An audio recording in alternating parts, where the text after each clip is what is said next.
Biz yasaktan dolayı saat 8 civarında geliyoruz buraya. Ön hazırlıklarımızı yapıyoruz. Ön hazırlıktan sonra saat 9 oldu mu marketimizi açıyoruz. Yasa sokağa çıkma nedeniyle pek gelen giden olmuyor. Yani işler gittikçe kötü oluyor. Saat 2 oldu mu mecburen kapatmak zorunda kalıyoruz. Daha önce böyle bir sessizlik görmedik. Ramazan ayı oldu mu alışveriş daha çok iyi oluyordu. Yani özellikle iftar vakti işte sebze olsun, meyve olsun, pastanemiz de var, tatlı olsun, çok iyi gidiyordu. Bu yıl beklenen olmadı yani.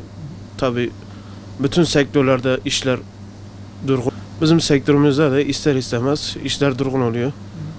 Sokağa çıkma yasağı olmadığı günlerde yoğunluk oluyor. Fakat onlar da şimdi bakkal olduğumuz için büyük marketlere de daha çok oluyor. Bizim de işlerimiz o zaman biraz daha iyi oluyor. Evet, böyle bir Ramazan ayı hiç yaşamadık. Tabii tefekkür etmeliyiz, düşünmeliyiz bunları. Çünkü malum Ramazan ayında yatsı namazından sonra teravih namazı falan kılıyorduk. Bu yıl olmayacak. Her cuma camiye gidiyorduk. Bu yıl olmayacak. Ramazandan dolayı camilerde Kur'an okunuyordu. Cüzler indiriliyordu. Bu yıl olmayacak. Onun için hüzünlüyüz. İnşallah Rabbim bir an önce bu hastalığı şifa verir de biz kurtuluruz. Cumartesi, pazar günü kapalıyız. Evde olacağız. Ramazan o şekilde geçireceğiz. Ailemizle bir vakit geçireceğiz. İş yerimizde maske takmayı özen gösteriyoruz. Gelen müşterilerde mesafeli durmayı çalışıyoruz. Sık sık ellerimizi yıkamaya çalışıyoruz. Temizliğe önem veriyoruz. İş yerimizi dezenfekte ediyoruz. O şekilde.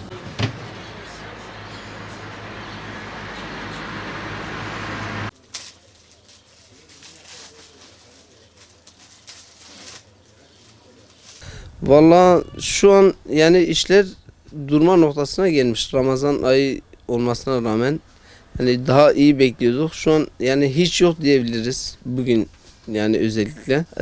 Ama inşallah bu hastalıklar bir yana düşse iyi olur diye düşünüyoruz yani. Yasak günlerinde evet Ramazan alışverişi biraz yoğun oldu yani ilk çarşamba perşembe günü. Ama bugün yani hiç yok da diyebilirim. Tabii var ama geçen senelere göre değil yani. Tabii millet şu an hem hastalıktan dolayı korkuyor dışarı çıkmayı hem de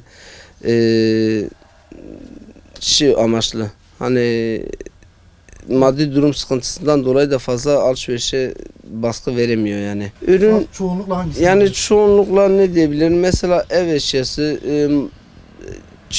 çiğ köfte, bulgur,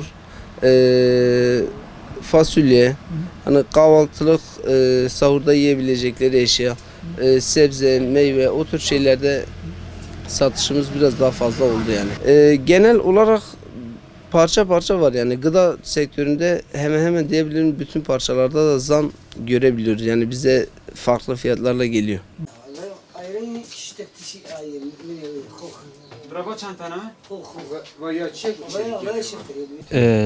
Marketçiler için Perşembe, Cuma 9 ile 14 arası marketler açık olabiliyor ama müşteriler tarım işçisi olduğu için pek fazla bayram alışverişi yapamıyorlar. Tek tük gelen oluyor, o da zaten 2 kişi bakıyoruz şu an. Tarımcılar çalışmaya mı gitsinler, gelip Ramazan alışverişi mi yapsınlar? Yani şu an iş durmuş durumda. Zaten hafta sonu da kapalı olacağız. Bakalım hayırlısı nasıl olacaksa artık. Ve milletimiz Ramazan olunca Ramazan ayına girer girmez müşteriler geliyordu gidiyordu. Yani mesela şu an görüyorsunuz bir müşteri tek gelmez. Orucun ilk günü genelde durmayız ama virüsten dolayı bayağı durgunluk var. Genelde sahur için kahvaltılık falan alıyorlar. Mesela helvadır, çikolatadır falan filan. Onları alıyorlar pek genelde.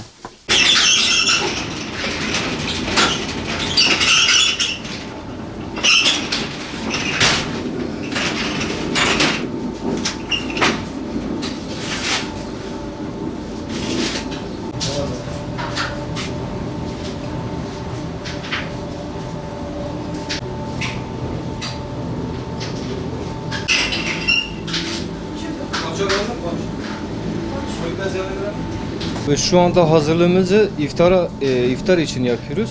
Ama şu anda satışımız yok. Ekmek satamıyoruz. Şu an köylere göndereceğiz birazdan. Köy servisini yapacağız. Yani onlarda soğuğa çıkma yasağı var diye onlar da çıkamıyor. Onlara hizmet yapacağız. Yarısını köylere götürüyoruz hemen hemen. Dezgah satışımız da yok yani normal arabayla mahallelerde gezdiriyoruz. Bu dereceye gelmiş yani. Yani dezgahda satış yapamıyoruz. 24 saat açığız. Daha önce böyle bir Ramazan görmemiştim. Yani ekmek satışımız bayağı bir oluyordu. Şu an gece iftara suhura ekmek çıkardık ya. İnan yarı yarıya değil de yarının altına düşmüş yani. Hiç satamadı. Dün iftar suhura ekmek çıkardık. 150-200 ekmek satmışım. Normalde ben suhurda yine yakın ekmek çıkartıyordum. Burada zaten polis arkadaşlarımız da müsaade etmiyorlar ama mecburi yani. Adam sürü için ekmek götürecek, geliyordu. Şu an iftar için 2'den sonra tekrar soğuğa çıkma yasağı çıkacak. Yani gelene de ekmek vermek zorundayız yani. Ekmek yani vermesem ben buradan aşmanın bir anlamı da. İster istemez ekmek veriyoruz yani. Onun dahil ekmek de mahallelere de göndereceğiz yani iftara doğru. Tekrar servislerimizi çıkartacağız. Servis yapacağız yani milletimize.